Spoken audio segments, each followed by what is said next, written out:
उत्तर प्रदेश का एक शहर जहां आज भी हवाओं में तलवारों की टकराहट सुनाई देती है, जहां एक राजा ने अंग्रेजों के सामने झुकने से इनकार कर दिया था और जहां का किला कभी इतना मजबूत था कि अंग्रेजों को उसे तोड़ने के लिए तोपों का सहारा लेना पड़ा।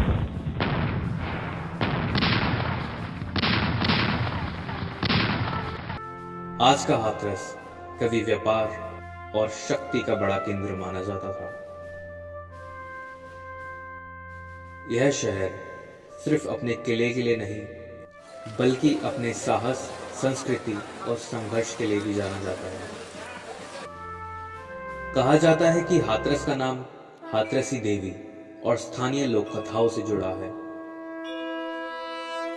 मुगल काल और उसके बाद जाट शासकों के समय यह इलाका तेजी से उभरा, लेकिन हाथरस की असली पहचान बनी उसके किले और उसके निडर शासकों से। 17वीं शताब्दी के अंत और 18वीं शताब्दी की शुरुआत में राजा दयाराम हाथरस के सबसे प्रभावशाली जाट शासकों में गिने जाते थे। हाथरस किला सिर्फ ईंट और पत्थर का ढांचा नहीं था, यह हाथरस की शान था। किले की विशाल दीवारें, मजबूत दरवाजे और गुप्त सुरंगें इसे लगभग अमेय बनाती थी। साल 1817 अंग्रेजी ईस्ट इंडिया कंपनी उत्तर भारत में अपनी पकड़ मजबूत कर रही थी, लेकिन हाथरस का यह राजा उनके सामने झुकने को तैयार नहीं था। ईस्ट इंडिया कंपनी ने राजा दयाराम पर दबाव बनाया, कर वसूली और सत्ता छोड़ने के आदेश दिए गए, मगर जवाब में मिला विद्रोह।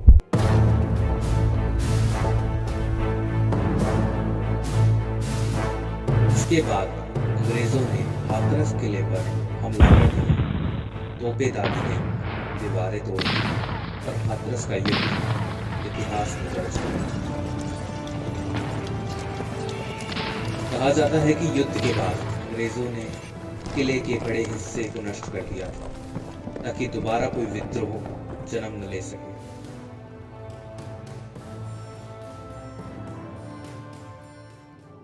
उस युद्ध में लगभग सब समाप्त हो गया, सिवाय श्री दाऊजी महाराज मंदिर के। यह मंदिर आज भी उत्तर प्रदेश में हाथरस जिले की उसी टीले पर शान से खड़ा हुआ है।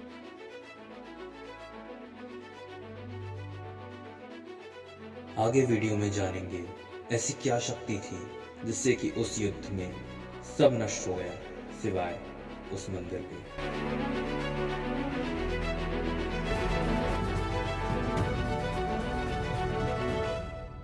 ये राजा दयाराम जी का किला बोला जाता है।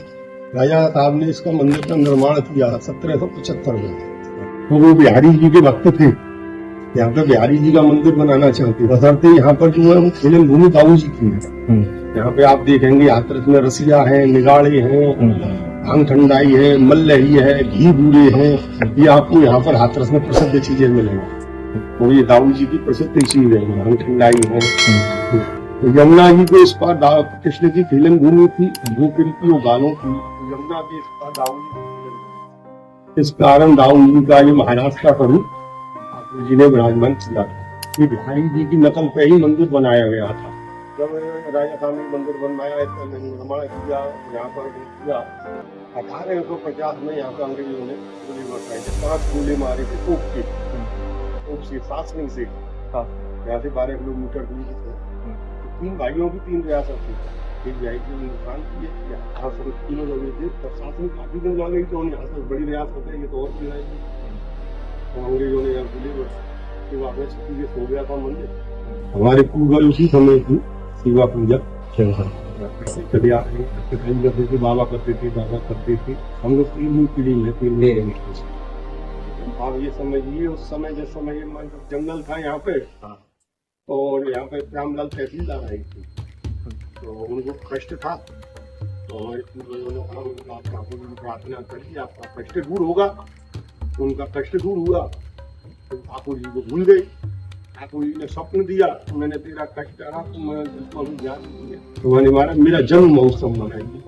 तब उन्होंने हमारे पूर्वजों के पास चिट्ठी भेजी और जन्म महोत्सव मनाने की आज्ञा ली। तभी से यहाँ पे एक वृहद मेला दाऊद जी के जन्म महोत्सव का लगता है। उससे पहले 3 दिन का जन्म महोत्सव मनाया जाता था, तो कोई नहीं होता था तो यहाँ से चले जाते थे वृंदावन। हमारा कोई स्थान कट जाता नहीं।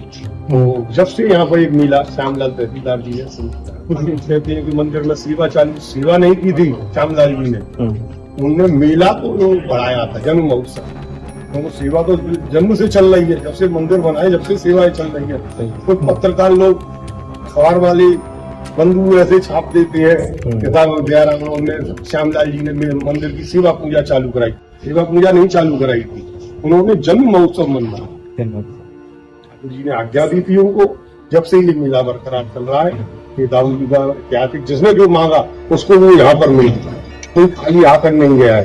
एक और सवाल है कि आपका कोई ऐसा निजी अनुभव रहा हो दाऊद जी महाराज का? कभी स्वप्न में आके दर्शन दिए उन्होंने वैसे। वो भी है। कई बार यहाँ पे रात में विचरण करते हैं दाऊद बाबा और एक भैया परिक्रमा देती है। स्वयं कई बार नूपुरों की झंकारें मालूम पड़ती आए लोग।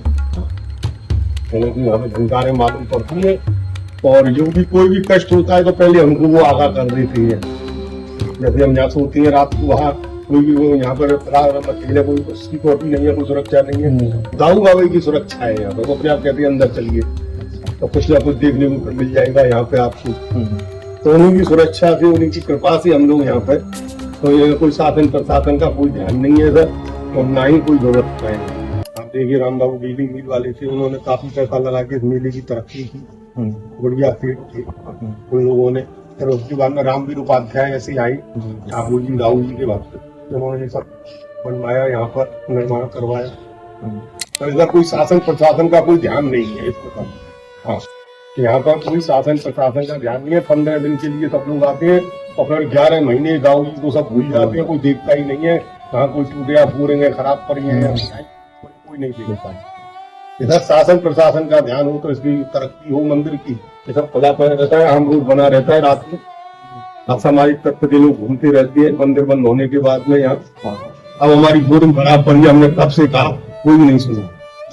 और भी समस्या है जिनको हम कहते हैं, पर यहाँ पर कोई ध्यान नहीं देता है। मेला आवेगा तो उस दिन 15 दिन अल्लाह को बड़ा मेले का इतना बड़ा ठेका होता है, करोड़ों रुपए का, बताऊं जी के लिए कुछ नहीं होता। एक श्रृंगार पोशाक दिया उन्होंने 25-25 हजार रुपए का, और सारे पैसे को खा जाएगा प्रशासन। मंदिर में कोई भी जो हो रहा है कि बात टूट रही है या हो रहा है, कोई भी काम नहीं होगा। शासन प्रशासन ध्यान दे तो बहुत होगी जी। करोड़ों रुपए दाऊद के नाम से खा जाते हैं, लाखों रुपए आए रहे हैं, तो बंदर माठ हो जाता है आपसी में। तो मतलब सारा कुछ पैसा मेला में ही लग जाता है, मंदिर तक तो नहीं पहुंचता। पंडालों में इधर उधर खर्च कर देगी। मंदिर के निर्माण में, मंदिर के लिए या ठाकुर जी के लिए, ठाकुर जी का मेला है, ठाकुर जी के नाम से ठेका उठता है, उसके लिए कुछ भी प्रकार का कोई व्यवस्था नहीं है। हम तो यही कहेंगे भैया, मंदिर की तरक्की। हमारे पूर्वजों ने जिस समय ये मेला लगाया था, सबसे पहले चंदा चट्टा करके 250 रुपया अपने पास से जितना से दे के और श्रृंगार पूजा अपने पास से लाई थी, तब ये मेला लगाया था। सब शहर से चंदा चट्टा करके ये मेला, हमको वो भी ताकत नहीं है। उस समय 15 रुपए का अंग्रेजी बैंड बजा था जमाने में। इलेक्शन की बात हो गई लगभग। ये 1912 के रुपये बना 1912 में पहला मेला लगाया। उस समय हमारे जो परबाबा थे शंभू राम जी, उन्होंने अपने पास से 250 रुपया उस जमाने पहला मेला लगा दे के और सब सेठ साहूकारों को इकट्ठा करके बनाया। अभी प्रशासन के हाथ में मेला चला गया है तो मेला बिगड़ता ही इधर उठ जाता है।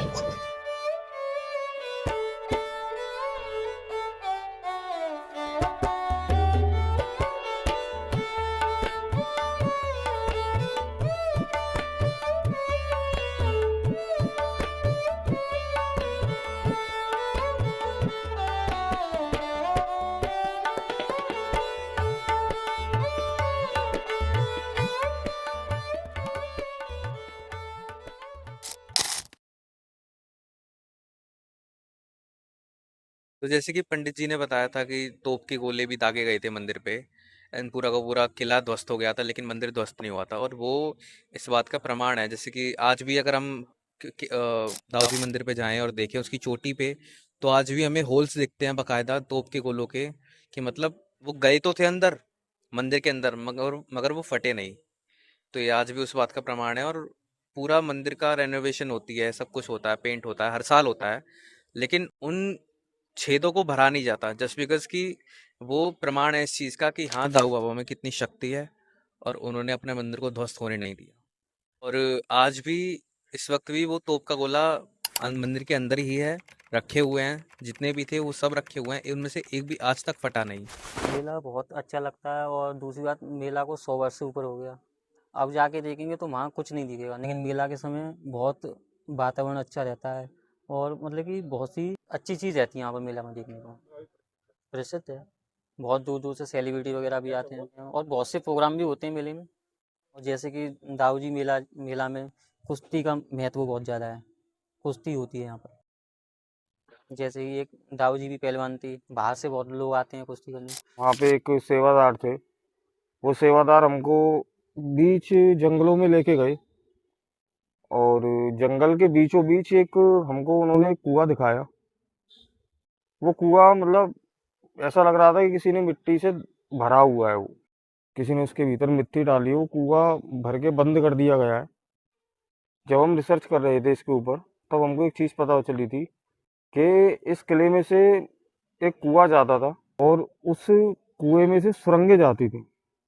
सुरंगें ऐसी वो गुप्त सुरंगें हुआ करती थी, जैसे कि राजा पे किसी ने आक्रमण कर दिया अचानक से, या उनको अपने बीवी बच्चों को लेके जो है सुरक्षित उस महल से निकलना है, तो वो उन सुरंगों का जो है इस्तेमाल करा करते थे। तो ऐसा बताते हैं वो सुरंगें राजा का पास में ही एक सासनी में एक और दूसरा महल था, उस महल में जाके निकला करती थी। हाँ, वैसे जितनी हमने जानकारी निकाली थी उस हिसाब से तो जो जो उन्होंने बताया वो सारा कुछ ठीक ही था, सही था, बिल्कुल एक्यूरेट। एंड ये और चीज़ है कि मतलब जो मंदिर है, उन्होंने बताया कि जो उनके फर्स्ट एवर जो पूर्वज थे, उन्होंने ही मंदिर मंदिर का जो मेला है, हाथरस का मेला, लक्की मेला, उसका उद्घाटन करवाया था। और उसकी सेवा पूजा भी उन्होंने ही आरंभ करवाई थी। और आज से लगभग तकरीबन 100 साल पहले की वो बात बता रहे थे हमें, तो उस वक्त उन्होंने बताया कि 250 रुपये से उन्होंने उद्घाटन करवाया था मेले का। बहुत बड़ी बात है ये उस समय के हिसाब से तो। वहाँ पे जब हम एक्सप्लोर कर रहे थे, इधर उधर टीलों पे देख रहे थे, तो वहाँ के जो सेवादार थे, तो उन्होंने हमको बताया कि उन टीलों में मिट्टी के नीचे आज भी महल के अवशेष दबे हुए हैं। बहुत से लोग ये भी बताते हैं कि वहाँ पे आज भी ऐसा खजाना है जो कि उन टीलों के भीतर दबा हुआ है। पर मेन मुद्दा ये है कि वहाँ पे ना ही कभी खुदाई की गई, ना ही इन चीज़ों को जानना चाहा। हो सकता है खुदाई इस चक्कर में भी नहीं की हो, क्योंकि वो मिट्टी की टीलें काफ़ी नाजुक है, और जो वो मंदिर है और जो पूरा आसपास का जो एरिया है वो उसी टीले पे जो है बना हुआ है। कुछ भी रीज़न हो सकता है, पर मानने वाले ऐसा बताते हैं कि उन टीलों में आज भी महल के अवशेष हैं, और काफ़ी खजाना वगैरह भी उन टीलों में छुपा हुआ है। हाँ, डेफिनेटली होंगे, क्योंकि मतलब टीले जो हैं वो थोड़े अननेचुरल से लगते हैं देखने में। ऐसा भी कुछ अननेचुरल नहीं है, मगर लगते हैं थोड़ी बहुत, तो मे बी हो भी सकता है, क्योंकि इतनी बड़ी सल्तनत थी हाथरस की, इतना उन पे धनराशि होगी, वो सब कहाँ गई होगी, है ना? तो इसलिए होगा तो। खजाने का तो ऐसा पता नहीं, क्योंकि ये बताते हैं कि जब अंग्रेज़ों ने उस किले पे आक्रमण किया था, तो मुश्किल है कोई खजाना बचा होगा। हाँ, पर वो है कि किसी ने गुप्त तरह से छुपा दिया हो, तो वो बेशक हो सकता है। पर अंग्रेजों ने तो पूरा हिंदुस्तान को लूट लिया, तो उसके लिए कोई क्या छोड़ा होगा। मेरे का कुछ भी तैस नहीं हुआ, हुआ नहीं है।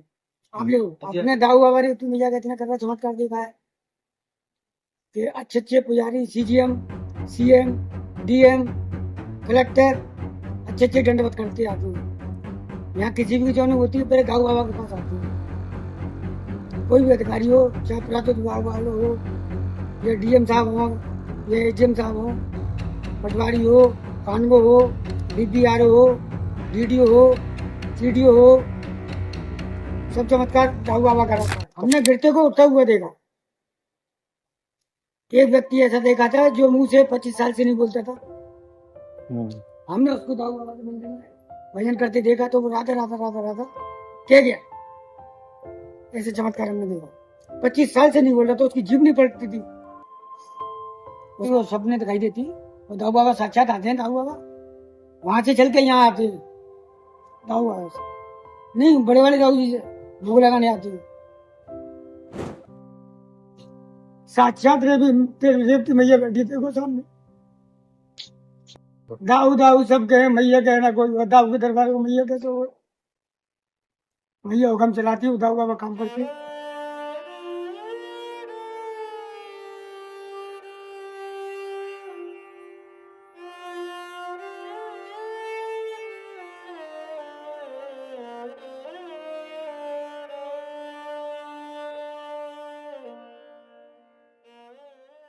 तेरी 3 लोग से नहीं आ रही है, ये दाऊ जी महाराज